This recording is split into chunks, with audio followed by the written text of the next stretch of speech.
Muchas gracias por tan amable presentación. En realidad es un honor para mí poder compartir parte de las investigaciones que vengo desarrollando. Es la primera conferencia virtual que estamos dando. He tenido algunas ocupaciones laborales que han sido realmente impostergables, sobre todo con esta situación de pandemia que no nos ha podido permitir acercarnos a algunas fuentes documentales, bibliográficas, pero agradecer también la invitación de Librería El Caminante, que creo que está haciendo un esfuerzo estupendo por tratar de acercar no solo los libros, que ya de por sí son importantes, sobre todo en un confinamiento social en el cual vivimos, sino también este contacto con investigadores. Y investigadores que además desarrollan publicaciones, ¿no? Y que creo que esto es una contribución fundamental que los historiadores tenemos que realizar de contribuciones al debate bibliográfico. Estoy seguro que muchos de los que ahora nos están escuchando han leído libros sobre independencia, sobre la época del guano y el salitre, la guerra con Chile, ¿no? La época de Leguía, de Piérola, y de cuántos pasajes de pronto que nosotros tenemos registrados dentro de la historia nacional, a la cual yo felicito y saludo, ¿no? Porque son temas de interés público, de interés colectivo. Pero yo esta noche quiero comentarles una nueva línea de investigación que comenzamos a desarrollar en 1997-98, cuando teníamos todavía la condición de estudiante universitario de San Marcos. Y en esta época, uno de mis profesores, ¿no? Me dio un gran consejo que creo que también quiero compartir con ustedes, ¿no? En mi carrera universitaria estábamos en los primeros años tratando de encontrar de pronto algún tema de investigación que a nosotros nos llamase mucho la atención y a partir de la cual todos los otros temas tendrían que girar, porque cuando nosotros estudiamos para ser historiadores llevamos pues materias de que estudian la parte arqueológica, la parte colonial, la parte republicana, y ahí nos deteníamos, ¿no? Y no avanzábamos por un tema, no sé si de desarrollo curricular, tiempo, etcétera, etcétera, más allá, para ver historia más reciente, historia que de pronto está más en contacto con la ciudadanía, ¿no? Y a partir de ahí me surgió una inquietud que resultaba muy interesante y además me hacía evocar una discusión que cuando era bastante joven pude presenciar entre dos vecinos, ¿no? Que vivían en el barrio de Comas, donde yo vivo. Y la discusión, para no entrar en detalles, terminó con la siguiente frase que fue lapidaria, ¿no? Le dijo un vecino al otro: tú no sabes ni dónde estás parado. A mí me quedó en mi época de juventud y de pronto ya cuando comencé a madurar un poco, me quedó esa frase, ¿no? No sabes ni siquiera dónde estás parado. Claro, ahora eso no resulta un insulto, ¿no? Ni siquiera una ofensa. Pero en la época, ¿verdad? Era uno de los peores insultos que uno podía dar a una persona que podría ser ignorante, intolerante, el calificativo que ustedes quieran, ¿ya? No sabes ni dónde estás parado. Entonces, cuando yo ingresé a la universidad, una de las primeras cosas que intenté era reconstruir la historia de donde yo vivo, ¿no? Y es por eso que la tesis de licenciatura se abocó justamente a elaborar una metodología, ¿no? Que nos permita a nosotros analizar desde un tiempo largo, ¿no? Una línea histórica con antecedentes de las primeras sociedades, la colonia, la república, pero sobre todo desde la formación de los distritos. Y es eso justamente que yo esta noche quiero compartir con ustedes, pero no de manera teórica, ¿ya? Sino ya de manera concreta y práctica. Y justamente esta noche vamos a hablarles sobre un libro que es uno de los últimos libros que he publicado, que a diferencia de otros libros, este libro ha tenido un tiraje de casi 3.000 ejemplares y ya prácticamente está agotado y se ha distribuido además para un público para la cual fue escrito, para jóvenes, para vecinos de la localidad. Ya no es un libro para especialistas. A veces tengo la sensación de que nosotros escribimos solamente para leernos entre nosotros mismos, entre los historiadores, o utilizamos una serie de categorías que de pronto nosotros nada más entendemos. Y creo que es necesario, y esa siempre ha sido una recomendación en cuanto evento académico me han convocado, para que de pronto los jóvenes historiadores, ¿no? Alejados de pronto de las prácticas muy conservadoras y cotidianas y tradicionalistas de otros investigadores, busquen unos nuevos temas. Y la historia distrital, la historia de las instituciones, podría ser de pronto el filón que nosotros podríamos redescubrir para comenzar a desarrollar estos primeros proyectos de investigación que después, ¿no?, nos pueden evocar seguramente interés sobre otros temas. Por ejemplo, ahora coyunturalmente todo el mundo está investigando sobre la independencia, que me parece fabuloso. Vamos a cumplir 200 años de independencia. No sé qué tipo de celebraciones vamos a desarrollar, no solamente por el contexto, sino por todas las cosas, ¿no?, que vemos a nivel político, cultural, social, ¿no? Pero en fin, y me parece, y aplaudo además esos temas. Pero yo me he dedicado a desarrollar la historia de los distritos porque considero que cada publicación me permite varias cosas. Primero, acercarme a los protagonistas. Algunos de ellos todavía están vivos. Y escuchar el testimonio de cada uno de ellos, creo que resulta como viajar en el tiempo y de pronto escuchar de un testigo presencial, quizás hasta el que dio origen, ¿no?, a la circunstancia histórica que vamos a estudiar, que te lo narre en primera persona. Eso es realmente fabuloso. Y además, como muchos de ellos ya sobrepasan los 60, 70 años, a pesar de los años tienen una mente lúcida y recuerdan muchas cosas como si fueran ayer, es una delicia, ¿no? Porque finalmente tú te encuentras con detalles que no están registrados ni siquiera en el libro de acta. El libro de acta que de pronto ni existe ya. No están anotados ni en la memoria distrital, ¿no? Que como municipalidad de pronto podríamos ahí recopilar información sobre los dirigentes, sobre las instituciones, etcétera, etcétera. Y que solamente la tiene él. Y que gracias a este acercamiento histórico, antropológico, sociológico, podemos recabar esta fuente de información. Pero además, el plus, porque siempre hay una cereza en el pastel, también nosotros vamos a encontrar una gran cantidad de información fotográfica. Yo no me voy a cansar, a cuanta reunión me inviten, de mencionar esta frase. Creo que en el siglo XXI todavía seguimos siendo ignorantes visuales. Es decir, no aprovechamos todavía la fotografía como una fuente de información vital. Pues en la historia local también ocurre lo mismo. Si te cuentan la historia de un colegio, te cuentan la historia de la primera unidad motorizada que llegó ahí, ¿no? Y solamente te relatan, no, claro, sí, ¿no? Te imaginas cosas, pero si te muestran una fotografía, si te muestran una evidencia, ¿no?, que refleja ese momento histórico, la cosa cambia.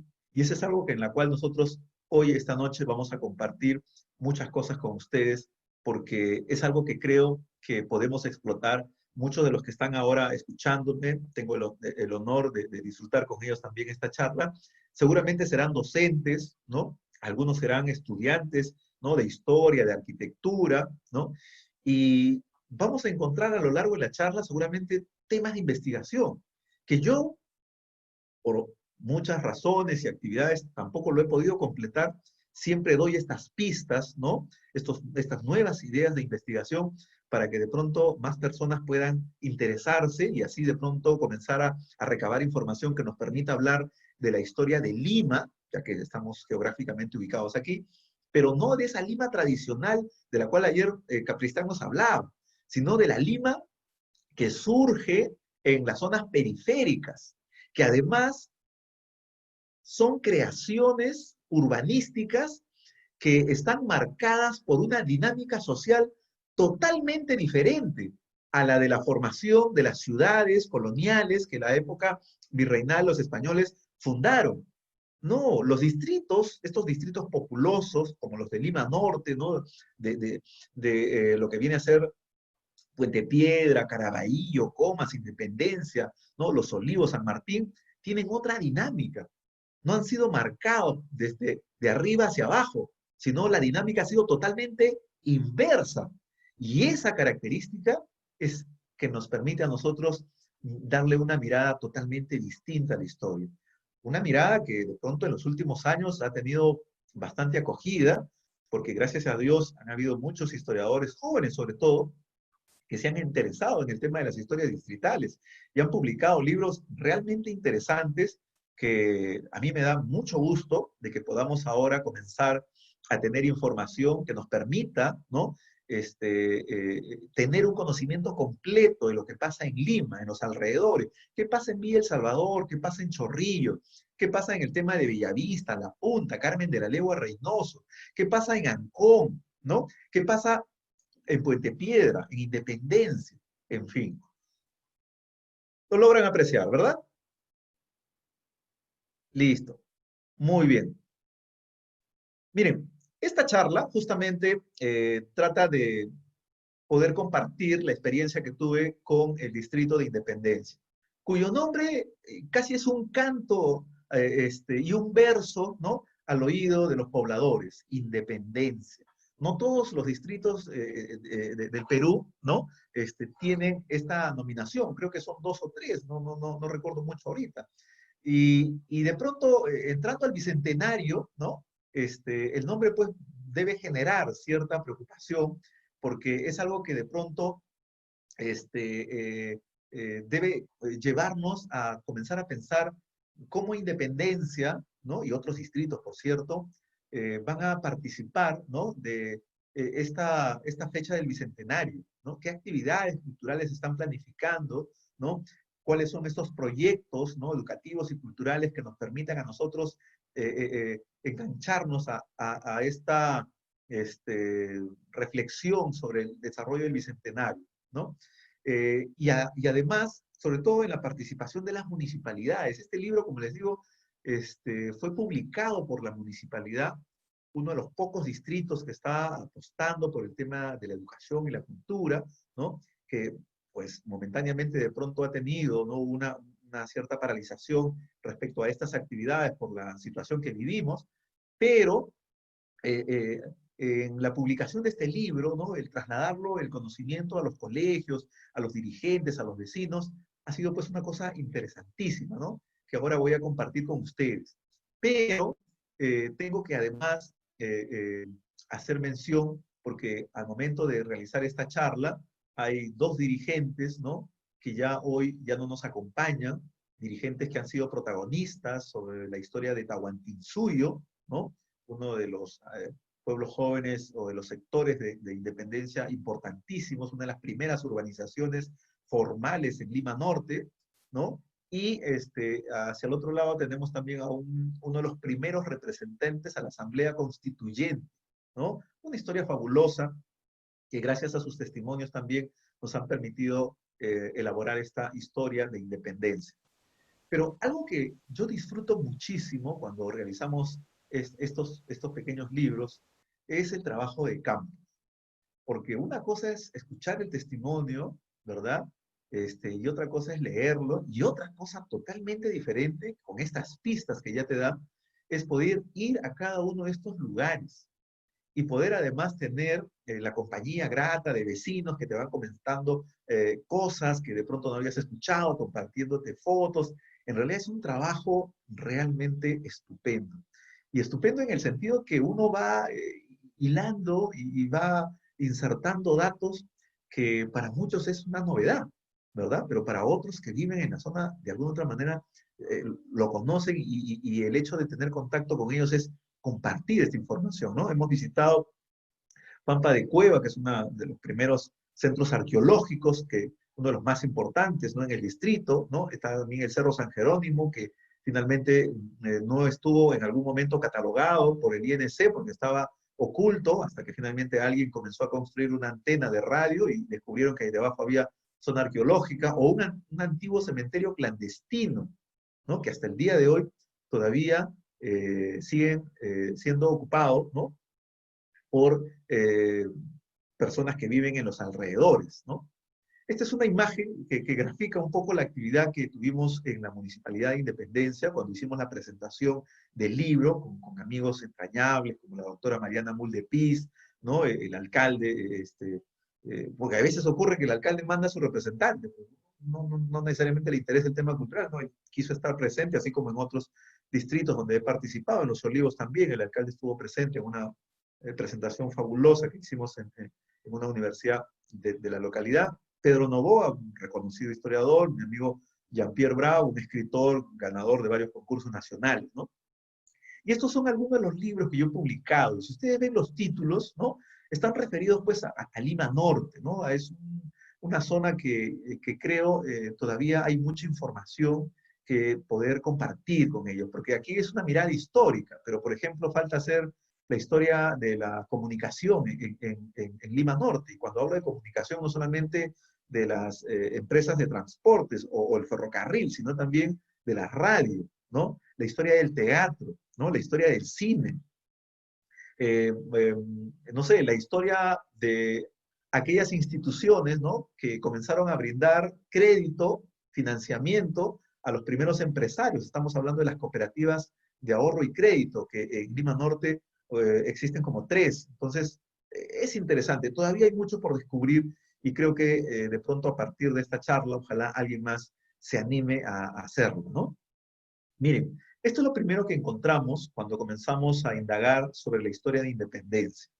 Eh, en la década del 60 se comenzó a desarrollar un gran proceso de invasión en esta parte de independencia, ¿no? En la zona del Ermitaño, ¿no? La zona de lo que viene a ser la unificada, y a partir de eso se comenzaron a crear pues todo un proyecto distrital en donde participaron los nuevos espacios poblacionales como la zona de Tahuantinsuyo, Payé, Tupac Amaru, ¿no? Y la zona industrial. Y este es un plano interesante porque está inserto en el proyecto original de creación, lo que después va a llevar a una disputa administrativa legal que hasta el día de hoy todavía está vigente entre las zonas limítrofes entre San Martín, perdón, sí, pues entre San Martín y Independencia, que incluso ustedes han visto por televisión, han escuchado por algún noticiero, donde en algunas veces hay enfrentamiento entre los serenos, entre los policías de fiscalización de ambas municipalidades. Eso es algo que ya se tiene que concretar. En el libro, nosotros no analizamos de manera puntual este problema, porque eso necesita un estudio jurídico, histórico, administrativo, ¿no? Que nos den luces y sobre todo conclusiones certeras para que las autoridades, las instituciones encargadas, ¿no? De definir de una vez para siempre, ¿no? El problema limítrofe entre estos distritos, porque no es posible que ya llegando al siglo XXI, ¿no? Pasando por las primeras décadas, no podamos concebir de que 2 distritos ya tengan el tema de los límites definidos, ¿no? Eso es algo que para nosotros nos llama mucho la atención y habla mucho también del tema administrativo que tenemos a nivel nacional, ¿no? Y este plan es revelador porque ahí está la antigua carretera, ¿no? De la Panamericana Norte, por donde venía el ferrocarril. Y entonces ustedes pueden darse cuenta de pronto las confusiones que después, más adelante, va a provocar, porque la ley no va a ser perfecta, va a ser mal redactada, en fin. Luego, comenzamos a recabar información fotográfica. Esta información tiene que ver a través de un instituto muy importante que seguramente algunos de ustedes conocen, el Servicio Aerofotográfico Nacional. Tiene una colección fabulosa de fotografías del año 40 para adelante y te muestran no solo Lima, sino también algunas provincias, sobre todo los espacios urbanos, las zonas arqueológicas, las antiguas casas haciendas, etcétera, etcétera, etcétera. Esta es una imagen oblicua de la zona de Pampa de Cueva, que es la zona arqueológica más importante, ¿no? Es un templo en U, por ahí está justamente lo que ahora viene a ser la Tupac Amaru, ¿no? Lo que ahora es el corredor del Metropolitano, y mucha de esta zona arqueológica ahora prácticamente está acopada, llena de casas, ¿no? Y mucha de la información arqueológica se ha perdido. Hacia el lado superior, ven ustedes un pequeño cerro, donde ahora hay 2 antenas de una radio local, donde también es una zona arqueológica muy importante, ¿no? Pero la invasión, la ocupación, ¿no?, de todos estos terrenos ha hecho que finalmente la información arqueológica quede reducida, ¿no?, a espacios confinados como el espacio principal del atrio, ¿no?, de Pampa de Cueva. Y siempre hay que estar atentos, ¿no?, porque en alguna instalación, sobre todo en estos proyectos que tiene Cálida, que es la empresa que se encarga de la instalación del suministro de gas domiciliario, ¿no?, hacen perforaciones en las calles y en las avenidas y siempre encuentran material arqueológico, ¿no? Ya sea de sociedades antiguas o de pronto de algunos actores de la época de la guerra con Chile, como la encontraron, por ejemplo, en la zona de Chorrillos, ¿no? O de peones culíes, chinos o japoneses, no recuerdo el dato ahí, en la zona de Caraballo, ¿no? O evidencias arqueológicas como la que nosotros tenemos aquí, de estos ojos almendrados, ¿no? De piezas arqueológicas que están siendo resguardadas y además tienen un museo virtual bastante interesante, pero que nos habla de que en esta zona de Independencia hay antecedente arqueológico. Es decir, nosotros conocemos a Independencia a partir de la creación distrital, pero antes de la creación distrital hay miles de años de historia, ¿no?, cuyas evidencias afloran de vez en cuando. Y entonces, cuando nosotros queremos abordar este tema, tenemos que hacerlo con ese largo aliento, esa línea de continuidad histórica que nos permite a nosotros marcar épocas, periodos, y que en cada uno de ellos vamos a encontrar hechos significativos. De pronto la presencia de una cultura, o de pronto de la presencia de evidencias que dan cuenta de un reemplazo cultural, ¿no? Hay una superposición de estructuras, en fin, cosas que nosotros hemos ido encontrando, como esta, por ejemplo, cuando se comenzaron a hacer una serie de trabajos de asfaltado en una de las calles, comenzaron a aparecer algunos aditamentos de las antiguas acequias, ¿no? Acequias que nutrían de agua las haciendas de la zona, que venían de la zona de Piedraliza, de la zona del Rima, o también la del río Chillón. Entonces, estamos hablando de una zona que ha sido privilegiada por el riego de dos ríos, ¿no? Alguien me dirá, pero profesor, Independencia está pues a kilómetros del río Chillón. ¿Cómo es posible, ¿no?, de que el agua, sí, había toda una infraestructura hidráulica que permitía, ¿verdad?, el traslado de agua, la productividad agrícola, ganadera, de muchas haciendas, como, por ejemplo, en esta zona tenemos la hacienda de La Milla, Palao, ¿no? Pampa de Cueva, tenemos Naranjal, Asnapuquio, ¿no? Más abajito tenemos Infanta, colindante estaba la hacienda de Comas, Coyique, ¿no? Hacia la parte baja la de Pro.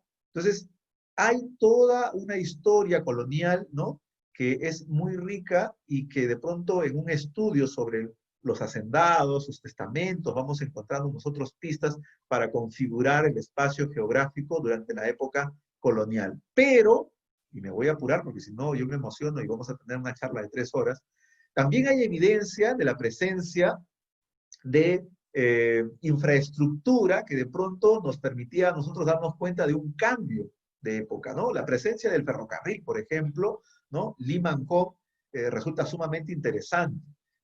Hay estudios que hablan de la revalorización de los predios, ¿no? Sobre todo los que estaban más próximos a la vía principal, por la presencia de este ferrocarril, ¿no? Que ya sabemos que el trazo no solo era hasta Ancón, sino de ahí hasta Huacho. La sección de Ancón a Huacho era tormentosa, ya ustedes imaginarán el tránsito por la zona de Pasamayo, ¿no? Esas rieles y esos durmientes a cada rato se enterraban por un derrumbe de arena, ¿no? O por de pronto las condiciones climatológicas, donde hay bastante neblina, ¿no? Y todas las peripecias que de pronto los viajeros hacia el norte afrontan. Ahora tenemos la variante, ¿verdad?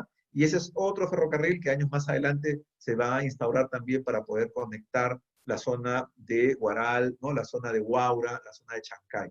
Pero este ferrocarril es sumamente interesante porque la dinámica se va a dar a partir de que los hacendados comenzaban a extender ramales secundarios al interior de sus haciendas para trasladar la producción hacia las estaciones del ferrocarril. La más cercana era Repartición y, digamos, la más próxima era la de Infantas. Entonces, dependiendo si hacia dónde iba la producción, hacia la zona interna del Valle del Chillón, hacia la zona de Ancón y de ahí a su comercialización, o al mercado de Lima y de ahí al Callao, dependía un poco el tránsito de la producción. Muy poco pasajero, ¿no? Pero es un ferrocarril que es sumamente interesante porque va a darle esta dinámica, ¿no? Comercial también a este espacio de Lima Norte. Y obviamente el ferrocarril pasaba por los territorios que actualmente tiene Independencia. Por eso es que nosotros en el libro agregamos un pequeño fragmento de la historia de este ferrocarril. Y las evidencias iconográficas ahí presentes pueden dar cuenta de cuál puede haber sido la función y el tránsito de esta unidad de transporte, que después, de pronto, en la década del 60, va a desaparecer por la presencia ya masiva de automóviles, camiones, etcétera, etcétera. Y aquí tenemos una imagen donde dan cuenta de las primeras invasiones. ¿Se recuerdan de esa imagen que les mostré anteriormente, donde prácticamente no había absolutamente nada? Miren, acá está. Esta de aquí. ¿Ya? Estamos hablando del año 45. Y miren, para el año 64, la gran cantidad de familias que ocuparon estos espacios. Claro, sin ningún control, sin ninguna planificación, solamente por la orientación de pronto de algunos vecinos, dirigentes, comenzaron a ocupar todos estos espacios. Lo único que dejaron libre es el atrio principal de la Huaca, donde ahora hay 2 torres de alta tensión. Bueno, la historia pues es bastante reveladora, ¿no?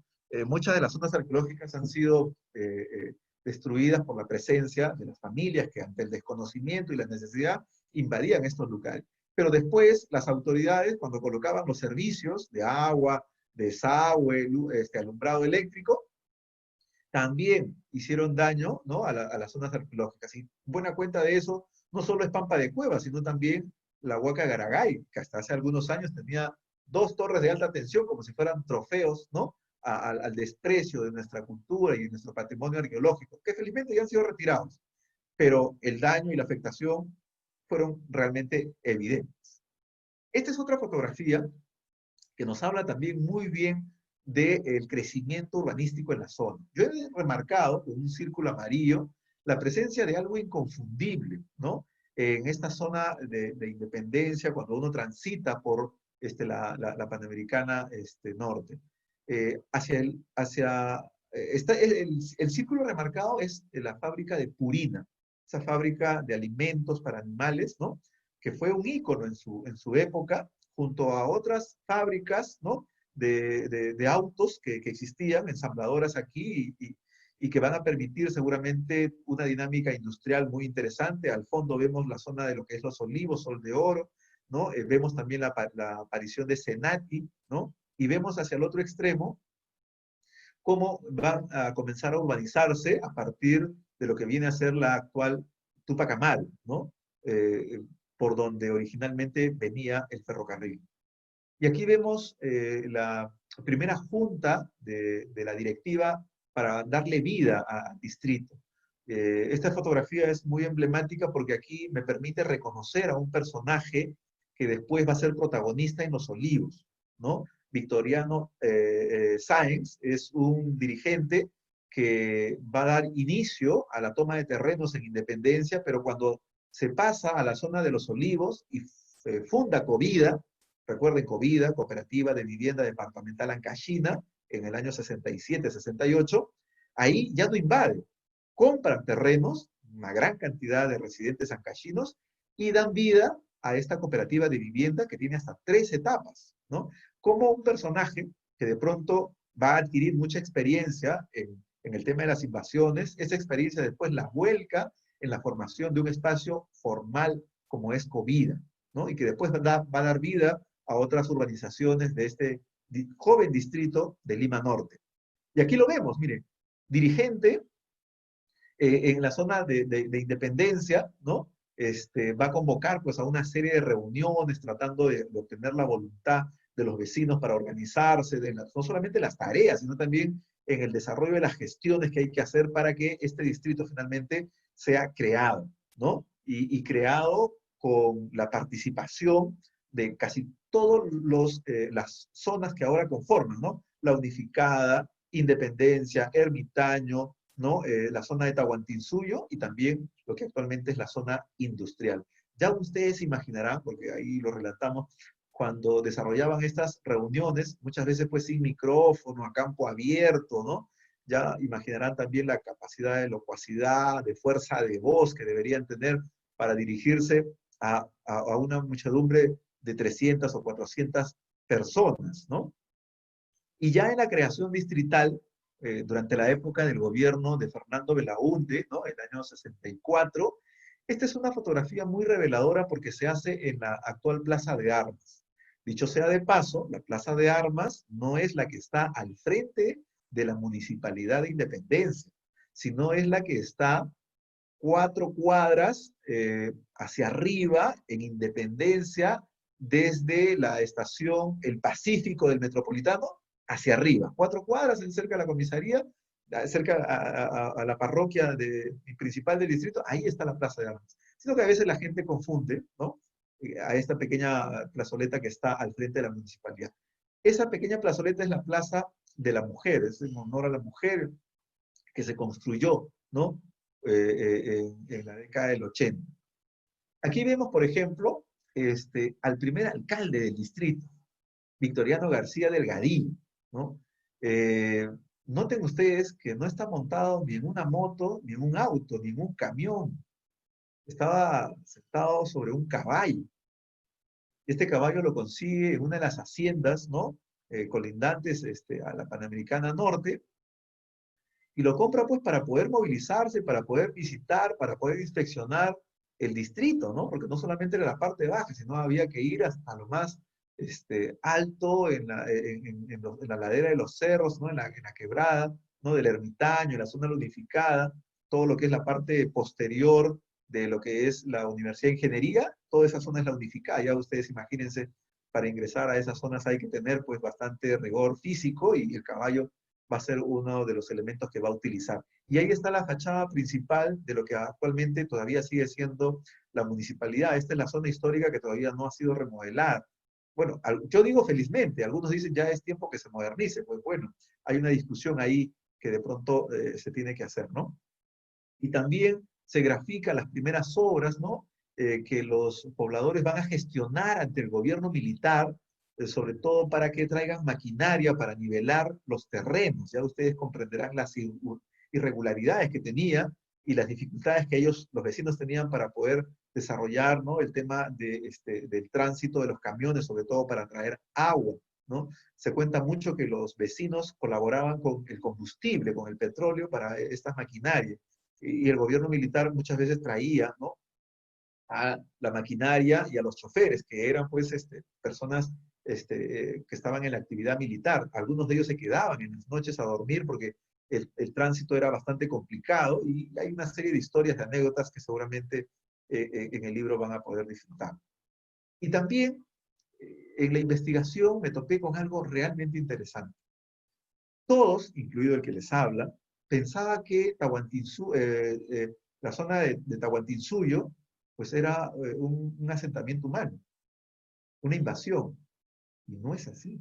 Es la primera urbanización de Lima Norte, una de las primeras urbanizaciones de Lima Norte, ¿no?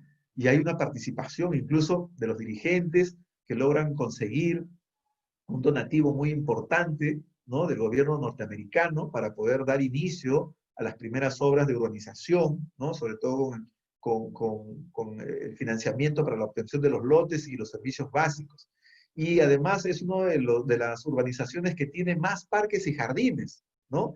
En Tahuantinsuyo tendremos más o menos entre 25 y 30 parques, ¿no? Número que no se acerca para nada de todos los parques que tenemos en Independencia en general, ¿no? Aquí es un sitio realmente ecológico, muy interesante, ojalá en algún momento lo puedan ustedes también disfrutar. Y esta imagen es una imagen que obtuvimos de Senati, de la institución. Ellos tienen un archivo interesante, ¿no? Y aquí muestran en el año 65 cómo comienzan a desarrollar las primeras construcciones y consolidaciones de este gran centro de formación técnica, pero a mí me interesaba la historia de Senati, ¿no? Y también al frente de Senati tenemos lo que viene a ser la zona de Sol de Oro, una urbanización importante también de Los Olivos actualmente, aunque originalmente surgió cuando era San Martín. Pero lo que más me interesaba, ¿no? Era lo que está detrás de Senati. Noten ustedes ya cómo la población va ocupando poco a poco, ya no solamente las laderas de los cerros, sino la parte superior, ¿no? Y noten que entre la Tupac Amaru y Senati, lo que ahora viene a ser la avenida industrial, era una zona agrícola por excelencia. Y ese es el panorama que vamos a encontrar en casi todo Lima Norte. Zona agrícola, ¿no? Dedicada a la producción agrícola, productos de pan llevar, ¿no? A la crianza de ganado y que después se va a tecnificar. Ese es el cambio que nosotros vamos a ver en el uso del suelo. De una zona agrícola agrícola, vamos a pasar a una zona industrial. Y de una zona industrial vamos a pasar a una zona residencial netamente, ¿no? Aquí vemos también, porque el libro recoge también un poco la información de los primeros colegios que se van a formar, ¿no? Yo me imagino también en la mentalidad colectiva de los pobladores que al momento de coger el libro, ver las fotografías, pueden tener, cuando ahora ya estos colegios se han consolidado, ¿no? Y algunos todavía han quedado casi en el tiempo, ¿no? Porque las mejoras no han llegado, ¿no? La mejora de infraestructura educativa, ¿no? Pero es revelador, sobre todo porque cuentan una serie de anécdotas, sobre todo en los documentos de gestión que ellos tienen, hay una pequeña sección que es la reseña histórica del colegio. Y en esta reseña histórica de algunos colegios encontramos que los padres de familia comenzaban a hacer las primeras faenas y en el levantamiento, en la remoción de tierra, a veces se encontraban telas, huesos y cerámica. ¿Qué evidencia eso? Que mucha de esta zona era pues zona arqueológica y que en su momento nadie dijo nada para no ser erradicados del lugar. Pero estas historias están ahí, presentes en la memoria colectiva o en los registros institucionales. Pero, y aquí me voy a detener un poquito, la creación de los distritos no solamente es una creación popular, no solamente donde los vecinos, ¿no? Han desarrollado un trabajo intenso. También detrás de ello, ¿no? Casi paralela o algunos años después, está la presencia de la Iglesia Católica. En el caso de la zona de Tahuantinsuyo, la zona de Independencia y el Ermitaño, vamos a tener la fuerte presencia de los hermanos sancolumbanos, quienes van a crear, quizás creo que el apodo les cae bien, ¿no? Los padres constructores, porque en Lima Norte van a tener como 25 parroquias que van a construir, ¿no? La primera de ellas es la de Fray San Martín, ahí en la zona de Caquetá. Pero así como esa, y ya no les voy a contar, porque esto va quizás en otro libro, todas las peripecias que tuvieron que hacer, los donativos, las rifas, etcétera, etcétera, para reunir los fondos, ¿no? Tanto aquí en el Perú como en el extranjero. Y también la participación de una serie de congregaciones que se van a hacer cargo de unas instituciones educativas, no solo de Nuestra Señora del Rosario, que es el caso de Independencia, sino también de la institución San Columbano, por ejemplo, que está en San Martín, o la del Buen Pastor, que está en Los Olivos, ¿verdad? Entonces, hay una activa participación, pero no solamente en materia educativa, también hemos encontrado su participación en materia de salud. Hay muchos policlínicos, ¿verdad?, que son regendados por algunas congregaciones religiosas y que brindan un servicio alternativo, ¿no?, al sistema de salud público, porque obviamente ahí se paga, pero se paga un porcentaje bastante asequible, de un gran número de personas que de pronto por recibir la atención médica, ¿no?, acuden a estos locales o centros médicos, ¿no? Pero no solamente en temas de salud, también vamos a encontrar temas de alimentación. Los primeros censos, en temas demográficos, los primeros censos son realizados por las congregaciones religiosas. Porque ¿cómo pedían donativos? Si no sabían cuánta población había, de qué se enfermaban, de qué edades, varones, mujeres, niños, ancianos, etcétera, etcétera. Hay también, y ya con esto vamos de pronto cerrando un poco para que encuentre alguna comunicación con ustedes sobre algunas preguntas, algunas inquietudes, el tema de los servicios que va a brindar la municipalidad en los primeros años de gobierno, que era pues un servicio bastante elemental que tenía que ver con el tema de la supervisión, ¿no?, la apertura de calles, el tema del alumbrado, el control de las balanzas en las pequeñas paraditas y en los mercados que iban apareciendo, el servicio dental médico que era indispensable porque el tema de la salud bucal es fundamental, ¿no? Y que se van a desarrollar en centros de asistencia auspiciados por la municipalidad, ¿no? Pero también la diversión va a llegar a Independencia. No solamente el fútbol, el vóley, que son de pronto actividades recreativas que pues simplemente es el acuerdo de un grupo de amigos que se pone ahí con una pelota a jugar, sino también el tema del cine, y en este caso el cine Independencia, ¿no? Que está ubicado a escasos metros de la Plaza de Armas y que hoy ya no existe, pero queda todavía la añoranza, el recuerdo, ¿no? De esas colas interminables que el público hacía, en algunos casos en las ofertas, ¿no? De esas películas que pasaban en el centro de la ciudad, en los cines de Lima, y que después de algunos meses llegaba a esta localidad. Y pues era un boom finalmente, ¿no? O las promociones que había que hacer con algunas chapas de envases de leche para poder ingresar, ¿no?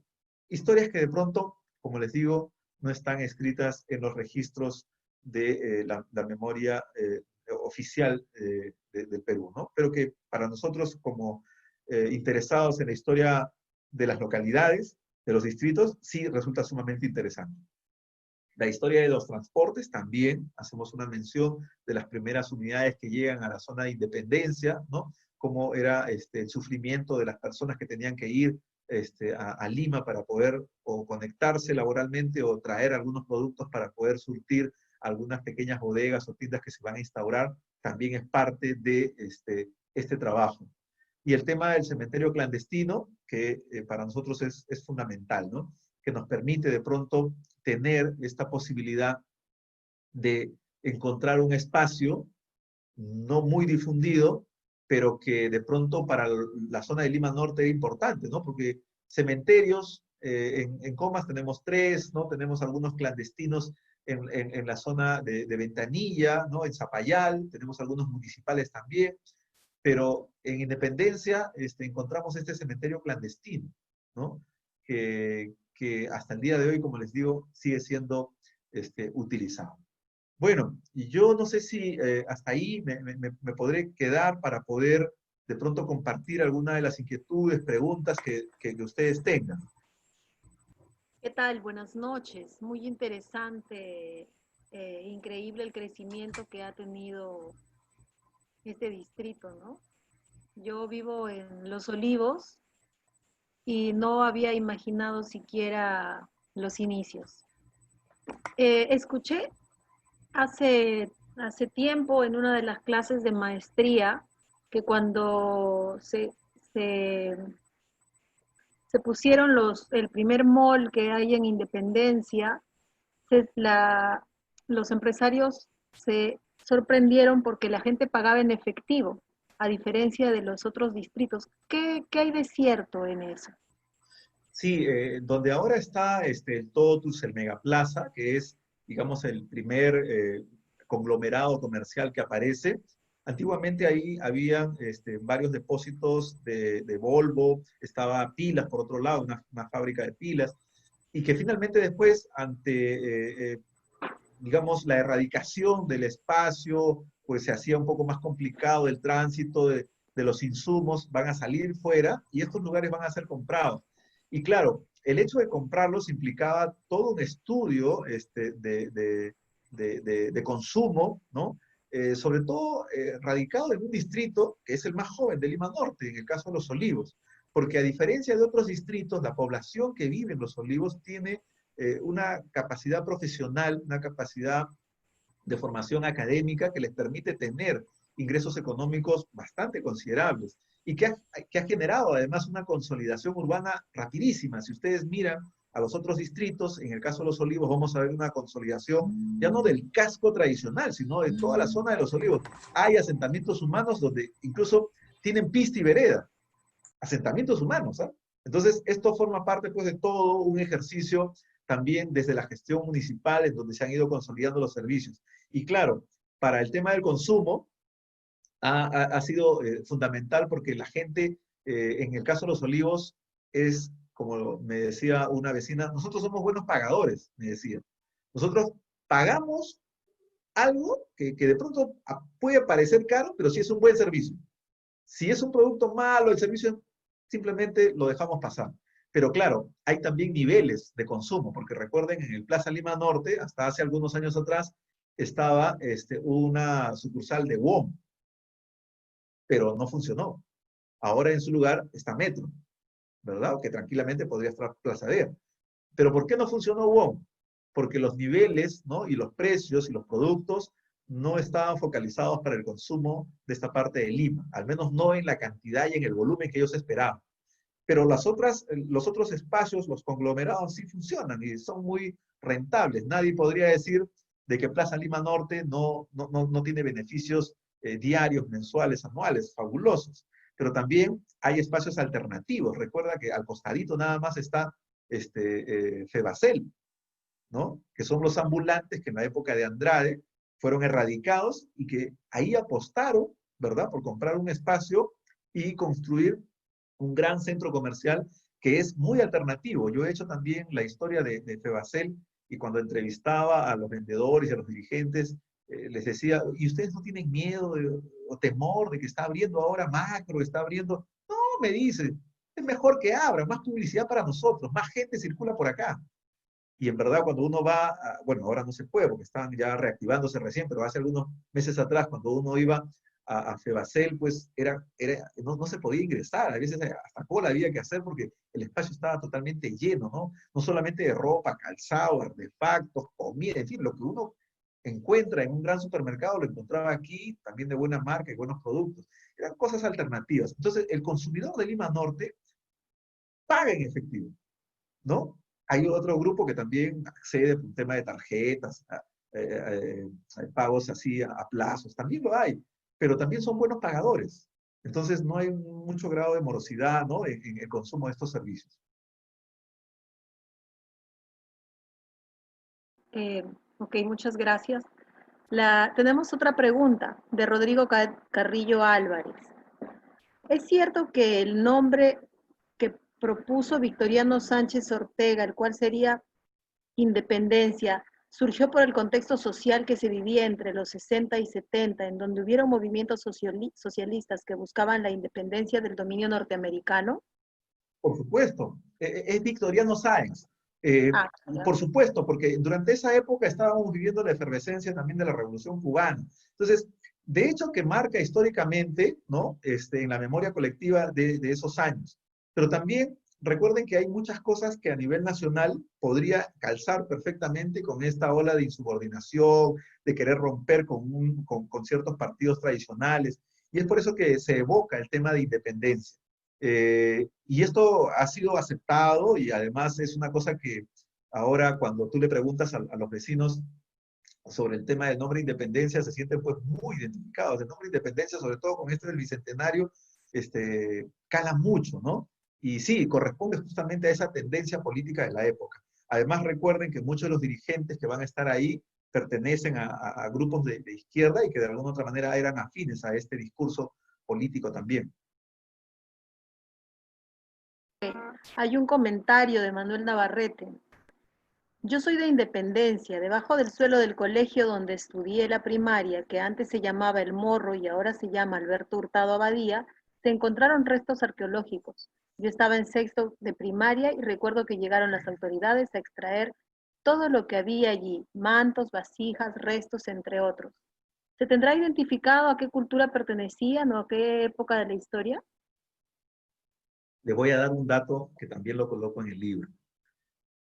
Pampa de Cueva, que es la zona arqueológica que forma parte de una estructura en forma de U, orientada, mirada hacia la zona este del distrito, es muy peculiar, importante como Garagay, importante como Paraíso, ¿no?, importante como Naranjal, como Infantas, pero lo peculiar en Pampa de Cueva es que ahí se han encontrado unos ladrillos de forma cónica, que no se ha encontrado en otras evidencias arqueológicas de Lima Norte, el Perú.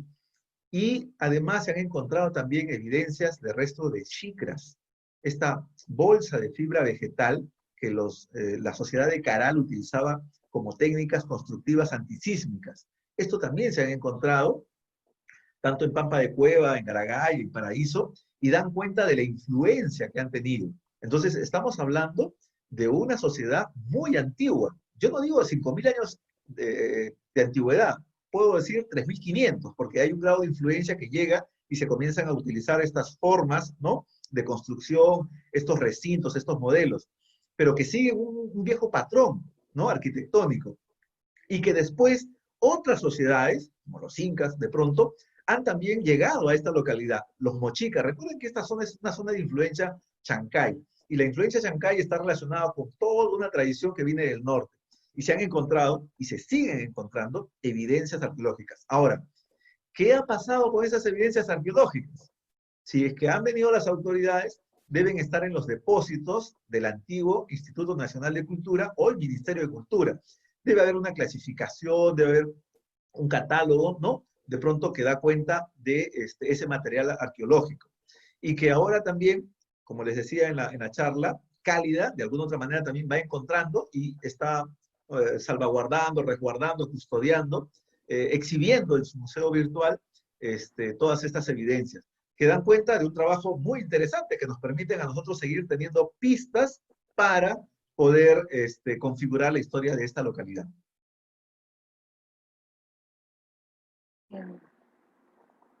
Muy interesante y a veces desconocido totalmente. Sí, lo que pasa es que en algún momento el hecho de denominarnos cono, ¿verdad?, era pues no solo despectivo, sino no se configuraba toda la fuerza y la riqueza que de pronto esta localidad tenía y que contribuía hacia la zona de Lima, ¿no? Lima tradicional, Lima cercado, de los otros distritos.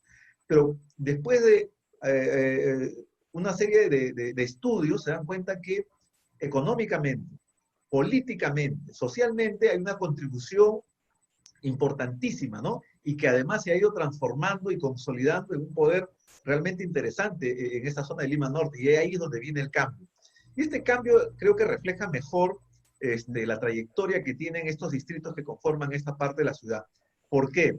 Porque si uno cada vez en la mañana, por ejemplo, o en la noche, se va a la estación del Metropolitano, o llega a pararse unos 15 minutos en algún cruce de alguna avenida como Javich, como en la zona, no sé, de Belaún, de algún paradero de la avenida universitaria, se va a dar cuenta del gran flujo, ¿no?, de esa masa de trabajadores, estudiantes, etcétera, etcétera, que están ahí tratando de consolidarse profesionalmente, educativamente, y que contribuyen a su vida personal, pero que de alguna otra manera configuran una fuerza realmente que todavía creo que muchos de los pobladores no toman conciencia. Somos en esta zona casi 3 millones de habitantes, en Lima Norte.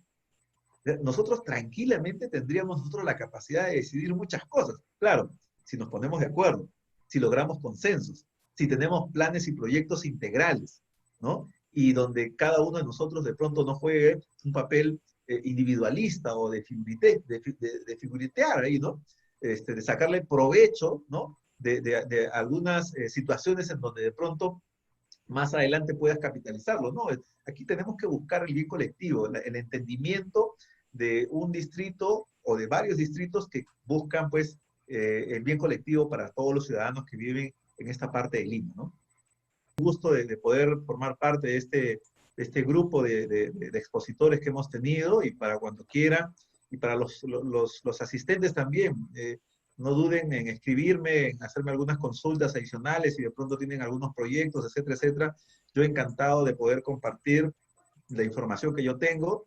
Creo que, y siempre lo he repetido, mientras más gente se pueda interesar en la historia de su localidad, comenzando por la historia de su colegio, de su barrio, el dirigente, creo que vamos a tener esta posibilidad de poder configurar esa Lima, ¿no?, que está oculta, esa Lima que no se ve, y que realmente es el motor que está detrás de todos estos cambios y estas transformaciones.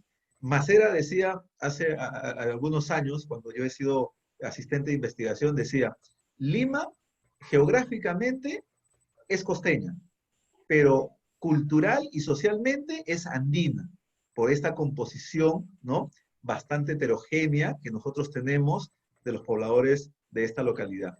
Y creo que ahí en esa diversidad es donde nosotros tenemos que encontrar estas historias. No hay una historia, hay varias historias, y cada una de estas historias no deja de ser menos importante que la otra. Y en ese camino creo que todos estamos invitados para seguir contribuyendo. Gracias a todos.